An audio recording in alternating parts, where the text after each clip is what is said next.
Omnes sciunt scolam, nostra in patria tempore nostro se extra viam declinare.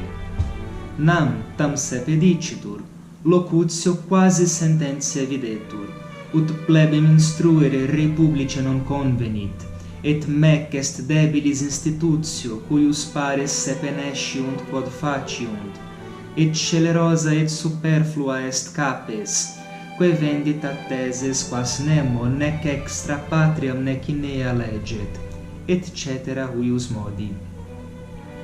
Sane, cum repetuntur, locutiones communis sensus videntur, quamquam lingua lusitana, sensus communis non rectum judicium, sed potius popularem sententiam vel stultitiam significat.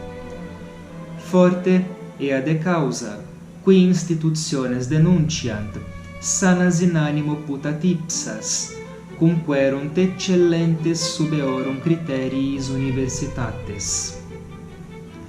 Quod indicat eos sensum communem intellegere, neque sensitivitas eorum convincitur.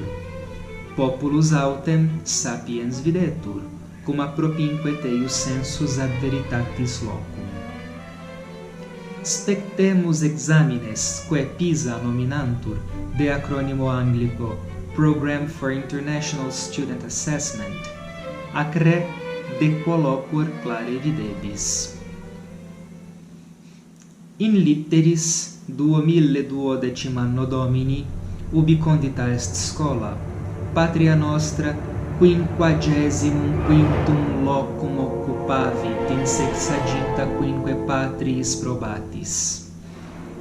Quadraginta novem et 12% inter discipulus utique illiterati estimati sunt, quod quamquam legere scire videbantur, intellegere sermonem difficiliorem vel ligare lectum ad quesitum non potuerant. 200 pars tantum inter eus potuerat scriptos totos intellegere, et side rebus non familiaribus completas analyses faciendo.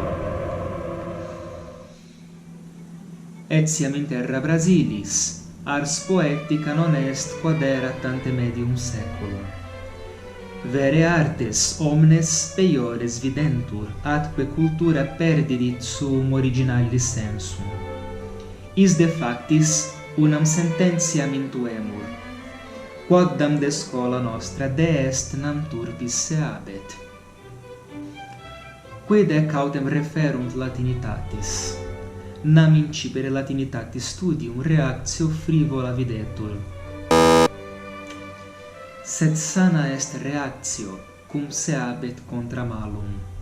Et si non debitum clare intellegeremus, cum malos fructus det arbor, licet eum recusare.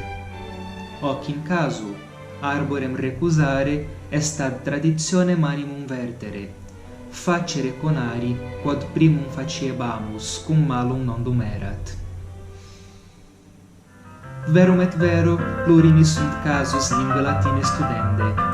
Prima ec pars sententiam sensus communis fundat, secunda, quae sequitur, theoriam de arte poetica sumit.